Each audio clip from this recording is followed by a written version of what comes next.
Assalamualaikum warahmatullahi wabarakatuh. Alhamdulillah, salatu wassalamu ala rasulillah. La hawla wa la quwwata illa billah. Terakhir tentang kaidah perintah yang jatuh setelah larangan, maka perintah tersebut menjadi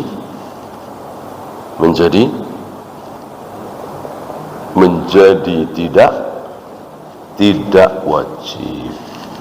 Kan asalnya kalau perintah kan wajib kita taati. Aqimus shalah, enggak sholat dosa. Wa atuz zakah, enggak bayar zakat dosa. Sebagaimana larangan, wala taqrabuz zina, zina dosa. Ya, dan seterusnya. Nah, ini ada perintah, tapi kalau kita tidak laksanakan, tidak berdosa. Kenapa?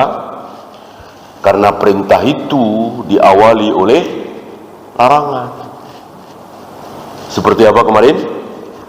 Ziarah kubur. Ziarah kubur. Kan Nabi nyuruh tuh, kuntu nahaitukum an ziyaratil qabr fazuruha. Dulu aku larang kalian berziarah kubur, tapi sekarang berziarahlah. Berziarahlah. Ini kan perintah, mestinya wajib dong kita taati.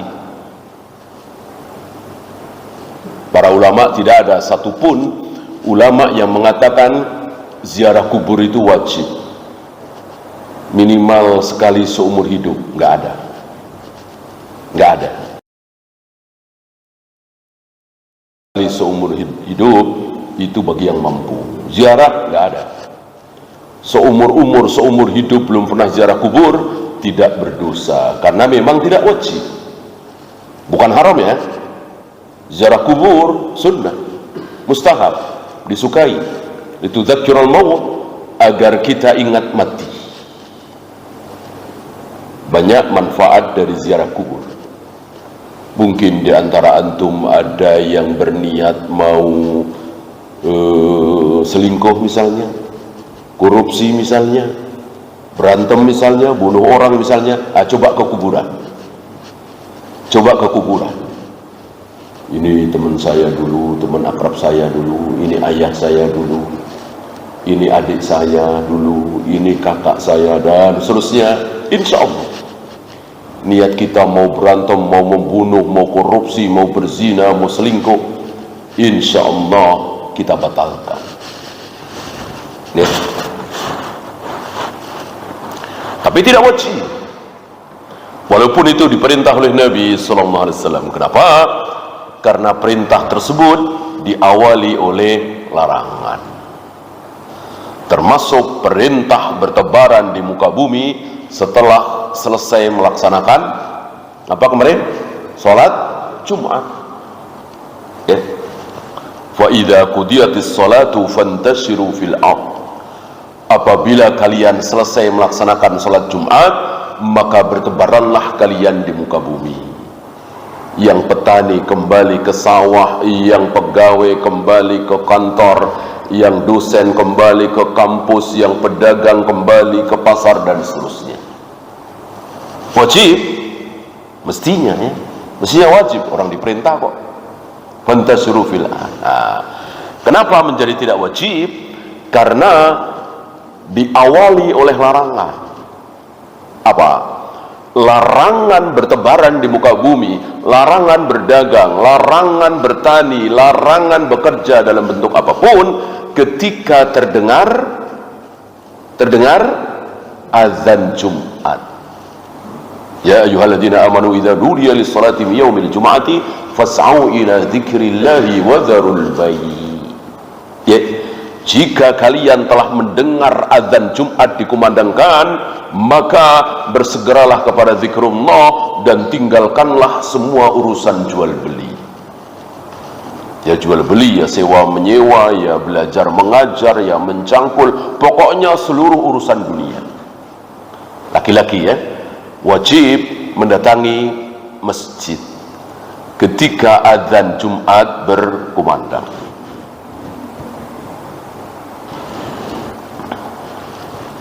Ya, saya kira jelas ya. Kita tinggalkan kaidah itu. Kita masuk kaidah berikutnya tentang perintah dan larangan. Waktu itu pernah kita singgung sedikit antara melaksanakan perintah dengan meninggalkan larangan, atau dengan kata lain, mana yang lebih besar dosanya, tidak melaksanakan perintah apa melanggar larangan.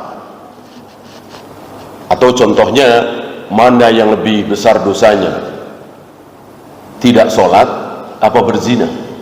Masih ingat ya? Mana yang lebih besar dosanya, tidak sholat apa berzina? Jawabnya,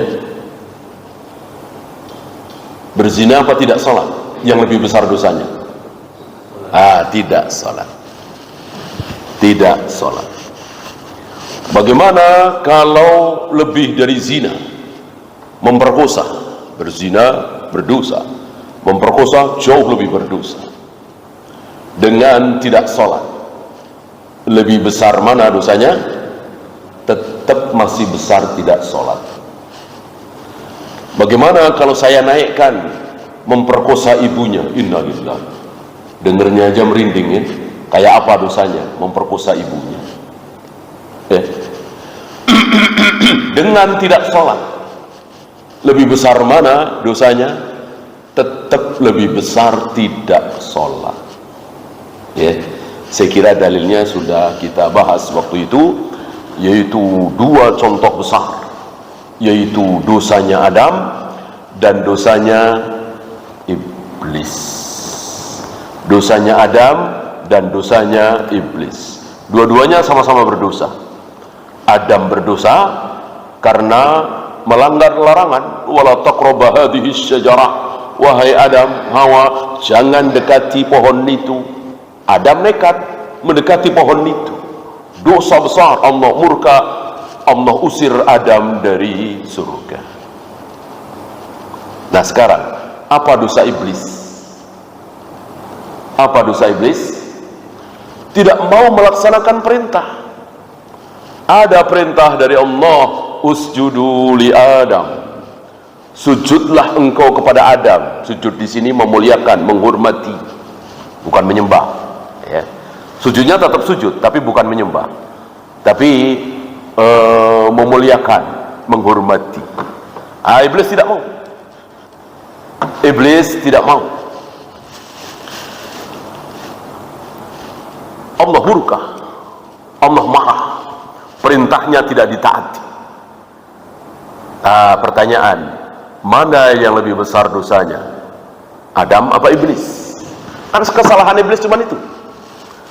Nggak ada iblis salah karena berzina, minum khamr, berjudi, membunuh dan seterusnya, nggak mau sholat, nggak mau puasa, nggak mau zakat, nggak mau haji, nggak mau ini, nggak mau itu. Nggak ada. Cuma satu itu doang. Kesalahan iblis cuma satu itu doang. Tidak taat terhadap perintah Allah, yaitu sujud menghormat Adam. Nah, mana yang lebih besar dosanya? Jelas, iblis. Ya. Makanya tidak diampuni oleh Allah dan kekal di neraka selama-lamanya. Adapun Adam, dosa-dosa besar, tapi diampuni oleh Allah, walaupun diusir dari surga, akhirnya akan masuk surga kembali. Ya. Nah, karena dosa tidak melaksanakan perintah jauh lebih besar daripada dosa melanggar larangan, maka muncul kaidah berikutnya. Apa? Saya bacakan. Wa idza amartukum bi amrin fa'tu minhu mastata'tum. Jika kalian melaksanakan perintah, jika aku suruh kalian melaksanakan sesuatu, melaksanakan perintah, maka lakukan semampu kalian. Gitu. Jangan maksai, jangan takalluf. sakit, sulit berdiri sempoyongan, jangan maksain berdiri. Sholat sambil duduk. Maksain berdiri, Allah nggak suka, Allah nggak bangga. Kalau kita mungkin bangga ya, punya anak buah yang maksain, hujan-hujan nggak ada yang ke kantor, dia doang yang ke kantor misalnya, kita bangga. Allah nggak bangga, Allah nggak butuh seperti itu. Allah nggak mau kita menyembah Allah berdarah-darah, basah kuyup, terengah-engah. Allah nggak mau. Allah nggak mau. Terlalu besar Allah untuk disembah dengan cara-cara seperti itu. Allah mau kita sholat, kita ruku, kita sujud, kita tawaf, kita sa'i nyantai, tenang, tidak rebutan, mencium hajar aswad ya nyaman, tenang, tidak rebutan ya. Cuma banyak yang tidak faham, rebutan, maksain, lari-lari dan seterusnya. Ngejar sholat berjamaah saja pakai lari, boleh nggak? Boleh nggak? Nggak boleh. Nggak boleh. Ini bentar lagi imam mau ruku nih. Kan kalau sudah ruku, apalagi udah i'tidal, kan nggak dapat satu rakaat, lari. Bolehkah? Tidak boleh. Ada larangan khusus dari Nabi Sallallahu Alaihi Wasallam kepada Abu Bakrah yang lari terengah-engah karena mengejar Rasul dan para sahabat yang sedang ruku. Kata Nabi, "Alaikum bis-sakinati wal waqar." Udah tenang saja. Dapat alhamdulillah, nggak dapat tinggal nambah nanti setelah imam salam. Mudah ya. Nabi pernah melihat tambang. Tambang itu terikat dari satu tiang ke tiang berikutnya, terbentang gitu ya. Nabi nanya, tambang apaan itu? Dijawab oleh para sahabat, itu tambangnya Zainab. Zainab kalau sholat lalu penat, lelah, capek, berpegangan di tambang itu. Kata Nabi, lepas. Katakan kepada Zainab, kalau fit, nyaman, seger, sholat. Capek, lelah, ngantuk, tidur, istirahat. Nah begitu sunnahnya. Ketika kita melaksanakan perintah Allah semampu kita. Bisa kurban? Alhamdulillah kurban. Nggak bisa? Ya sudah. Nggak perlu pakai patungan, ya. Atau minjem dulu sana sini, nggak perlu. Ya kalau patungan sapi 7 orang, 7 keluarga. Kambing ya tidak boleh. Iya kan? Bisa berangkat haji, berangkat. Nggak bisa ya sudah. Kaidah ini banyak tidak difahami oleh kaum muslimin, akhirnya luar biasa. Untuk pergi haji saja harus nunggu 5 tahun, 7 tahun, 10 tahun, 15 tahun. Ada yang 20 tahun. Gara-gara kaum muslimin takalluf. Ya. Kalau dari dulu itu tidak berangkat kalau belum punya ONH 100%, barangkali tidak seperti hari ini. Boleh dicicil dulu, apalagi ada bank yang nalangi. Ya, yang penting masuk nama, kami talangi 25 juta misalnya. Tentu bayar banknya tidak mungkin 25, 27 misalnya, 28 misalnya, riba kan. Akhirnya antrian semakin lama. Pokoknya kalau sudah menyalahi sunnah, menyalahi kaidah, menyalahi aturan Allah dan Rasulnya, udah ngalamat lah, berantakan. Ya. Antum tahu salah satu yang membuat Jakarta ini macet gara-gara apa? Gara-gara tidak taat kepada Allah dan Rasulnya, gara-gara tidak mengamalkan sunnah Nabi. Coba kaum muslimin Jakarta ini, tentu mayoritas kan, taat kepada Allah dan Rasulnya, mengamalkan sunnah Nabi, insya Allah nggak akan macet. Apa? Jangan main riba. Punya duit ya beli mobil, beli motor. Nggak punya ya sudah, enggak. Punya duit 10 juta, 15 juta, bawa pulang mobil baru, Tentu semua orang bisa, hampir semua orang bisa. Jadilah macet. Ya. Coba kalau kaum muslimin tidak mau mengikuti cara-cara Yahudi. Punya 100 juta, ya beli mobil harga 100 juta. Beli mobil 200 juta, ya punya uang 200 juta. Terhindar dari riba. Insya Allah nggak akan macet. Ya. Mungkin seperti 30 tahun yang lalu, 40 tahun yang lalu, gitu ya. Angkutan umum jadi laris dan seterusnya. Pekerjaan menjadi banyak, lapangan kerja, ya kan? Ini sunnah. Jadi hancurnya kaum muslimin hari ini porak-poranda salah satunya karena kaum muslimin tidak mengamalkan sunnah Nabi sallallahu alaihi wasallam, tidak taat kepada Allah dan Rasulnya. Inilah sifat dari melaksanakan perintah semampu kita. Ya. Bahkan ketika hujan saja ya, cuman basah, ya basah doang. Masuk basah takut. Ya. Tetap Allah dan Rasulnya menginginkan kita untuk sholat di rumah. Bahkan Nabi menyuruh kepada muadzin untuk mengganti hayya 'alas shalah, mari kita salat berjamaah di masjid, diganti dengan sallu fi buyutikum. Salatlah di rumah kalian masing-masing, diganti ketika hujan. Ini menunjukkan bahwa Allah tidak mau disembah dengan cara-cara seperti itu. Maunya Allah kita menyembah Allah dengan nyaman, tenang, nyantai, lezat, begitu ya. Ini untuk melaksanakan perintah. Nah, bagaimana menjauhi larangan? Apakah sifatnya seperti itu? Ternyata tidak. Untuk menjauhi larangan nggak ada semampu kita. Kalau sholat iya, sholatlah semampumu, puasalah semampumu, zakat haji semampumu. Kalau nggak mampu ya nggak usah bayar zakat, malah dizakati. Tidak usah pergi haji. Tapi menjauhi larangan, tidak berzina, tidak minum khamar, tidak berjudi, tidak korupsi, tidak membunuh. Semampu kita?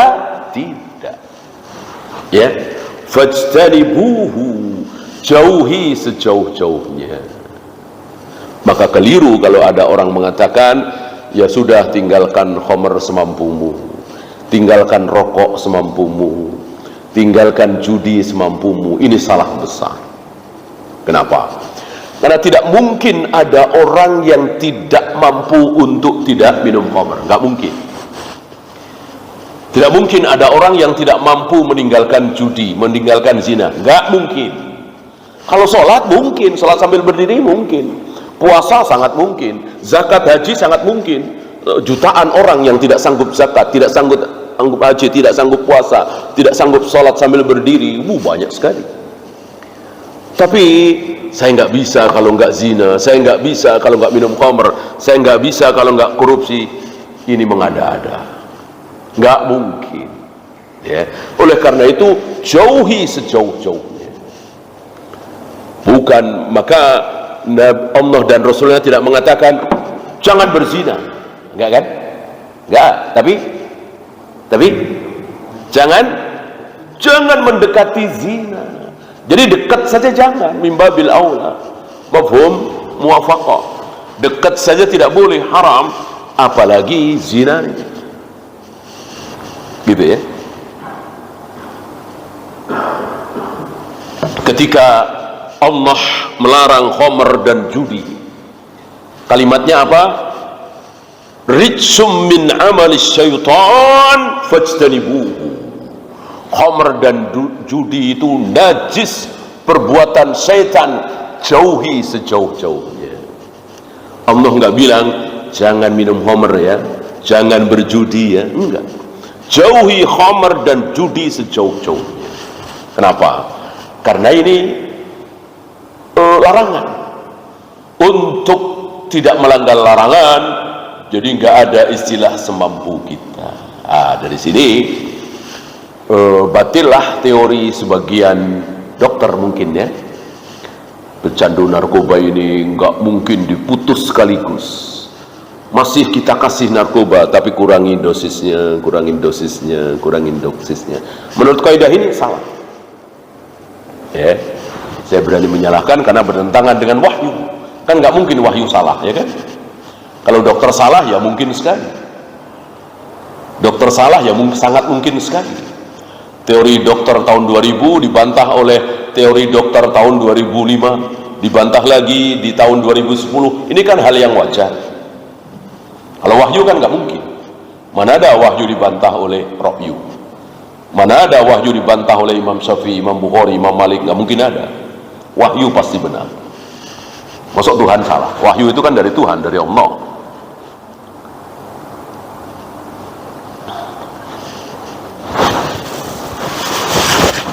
Ini dia.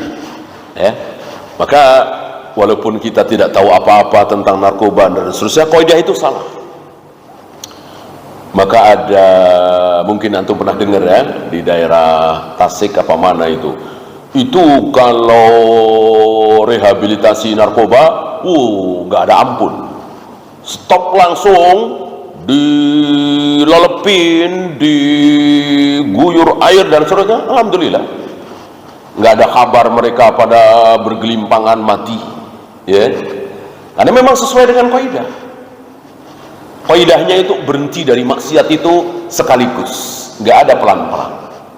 Kan sering kita dengar teori pelan-pelan ya, ninggalin rokok ya pelan-pelan lah. Biasanya sehari berapa? 1 bungkus, ya udah beli aja setengah bungkus, gitu ya. Nanti pekan depan sehari 1/4 bungkus, terus nanti lama-lama sehari 2, nanti lama-lama sehari 1, lama-lama seminggu 1 lah, akhirnya kan berhenti, ya. Sepertinya menarik ini, tapi tidak sesuai dengan kaidah. Ya, yang sesuai dengan kaidah berhenti total. Ya namanya pingin ketagihan, teringat-ingat, ya wajarlah. Ya wajarlah, namanya maksiat, ada setan di mana-mana, iblis selalu menyertai kita, ya wajar. Tersiksa, ketagihan, kecanduan, wajar. Tapi nggak akan memudaratkan badan, insya Allah. Beda dengan sholat maksain berdiri, nggak mampu puasa, maksain puasa, ini bisa memudaratkan badan. Tapi memaksakan diri untuk sekaligus meninggalkan zina, khamar, judi, insya Allah tidak akan memudaratkan badan. Kita yakin sesuai dengan dalil. Ya. Taulah antum dari sini, ternyata kaidah-kaidah dalam Islam bukan sekedar sholat, puasa, zikir, wirid, tawaf, sa'i, ya. Tapi dalam kehidupan sehari-hari kita mempunyai bekal belajar kaidah secara Islam. Akhirnya tahu kan hal-hal seperti itu. Termasuk nanti insya Allah kita akan sampai kepada kaidah yang kesekian, bahwa ada kaidah ketika antum buru-buru, belum waktunya buka cabang, buru-buru nih buka cabang. Belum waktunya jadi distributor, ini buru-buru jadi distributor misalnya.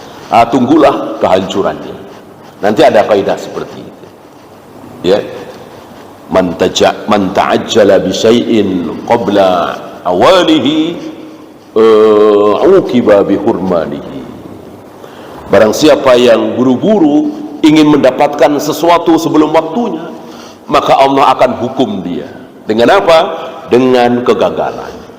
Dengan tidak akan mendapatkan apa yang dia inginkan. Ya. Ini luar biasa. Kalau antum belajar kaidah Islam, luar biasa. Bekal untuk kehidupan kita sehari-hari. Saya kira di Kristen, di Buddha, di Hindu, Konghucu nggak ada kaidah-kaidah seperti itu. Ya, di agama-agama selain Islam nggak jauh dari pahala, dosa, dosa, pahala, surga, neraka, neraka, surga. Ya, Islam luar biasa. Sampai ada larangan mencegat petani yang sedang membawa hasil pertaniannya ke pasar. Kita cegat di jalan, tidak boleh. Tidak boleh. Sekarang boro-boro nyegat di jalan, ya. Belum panen sudah dicegat.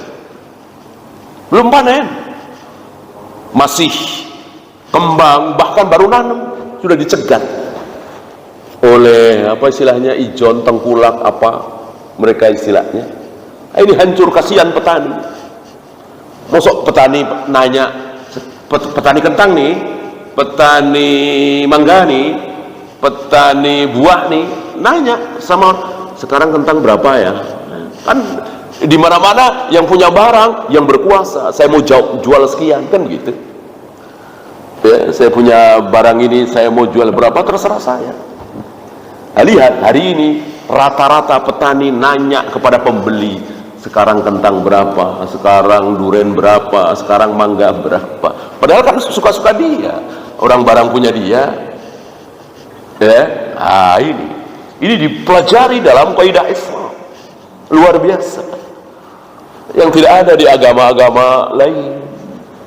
Mungkin antum punya saudara atau tetangga pendeta, ya, antum iseng-iseng, Pak Pendeta, kalau di agama anda misalnya ada orang mati nih, istrinya 1, anaknya 5, laki-laki 1, perempuan 4, dia meninggalkan harta 1 miliar misalnya, itu istrinya dapat berapa ya, anak-anak yang laki dapat berapa, perempuan dapat berapa.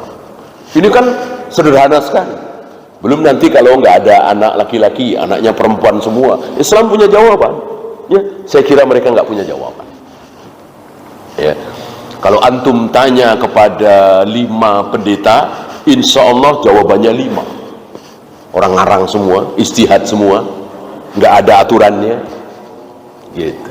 Nah, coba antum tanyakan kepada ustadz, jangan 5, 100, kalau perlu 1000 ustadz, insya Allah jawabannya 1. Ya, jawabannya 1. Kenapa? Jelas aturannya. Nggak usah ustadz lah, antum tinggal baca surat An-Nisa ayat 11-12. Ya, terjemahan banyak di situ, antum bisa paham. Istri dapat berapa kalau ada anak? 1/8 kan? 1/8 dari 1 miliar itu kasih istri, sisanya buat anak. Di mana anak laki-laki 2 kali lipat dari anak perempuan. Perempuannya kan 4 tadi, laki-lakinya 1, dianggap 2 kan, berarti 6. Berarti dibagi 6, 1/6, 1/6, 1/6, 1/6. Yang laki-laki 2/6, yang perempuan 1/6. Mudah sekali. 1000 ustadz, 1 jawaban. Kenapa? Jelas. Nah, ini kan urusan dunia. Ini bukan urusan zikir, wirid, sholat, ruku, sujud, ya kan? Dan sehari-hari kan? Itu yang sangat sederhana. Nanti ada lagi kasus di mana anaknya perempuan semua, anak saya perempuan semua, kakak saya, adik saya dapat waris nggak dari harta saya ketika saya meninggal? Dapat? Dapat. Itu. Karena yang menghalangi saudara itu adalah anak laki-laki. Kalau saya punya anak laki-laki 1 aja, maka kakak adik saya nggak dapat harta dari saya ketika saya mati. Kalau anak saya perempuan semua, saudara saya dapat. Dan seterusnya dan seterusnya. Ya. Anak menghijab cucu, orang tua menghijab kakek nenek. Ini komplit aturannya. Maka ada seorang entah pendeta, entah pastor ya, terkagum-kagum nanya kepada sahabat ketika mendengar khutbahnya Ibnu Abbas berbicara menafsirkan surat An-Nur, dia lain menafsirkan surat Al-Furqan. Itu luar biasa. Antum bisa baca ya awal-awal surat An-Nur. Itu enggak bahas tentang surga, neraka, pahala, dosa. Luar biasa hukum-hukum di situ. Sampai heran, ini agama apa-apa. Pikir mereka agama itu yang enggak jauh dari dosa, pahala, surga, neraka. Ini membahas tentang bagaimana kalau berzina, bagaimana kalau minum khamar, bagaimana kalau ada seorang pemimpin, muncul pemimpin kedua, apa yang harus dilakukan. Termasuk tadi, bolehkah mencegat petani yang sedang bawa barang dagangan ke pasar, hasil pertaniannya. Termasuk bolehkah orang yang hutangnya lebih banyak dari hartanya diapakan, di Hajru nih ya. Ini malah kalau nggak salah orang-orang Barat menerapkan ini ya, undang-undang Pilot. Islam yang pertama kali melaksanakan undang-undang kepailitan ini Islam. Islam melarang, Rasul melarang orang membelanjakan hartanya. Saat apa? Saat utang dia jauh lebih banyak daripada hartanya. Taruhlah utangnya 5 miliar, hartanya cuma 2 miliar. Nah, orang ini harus diawasi.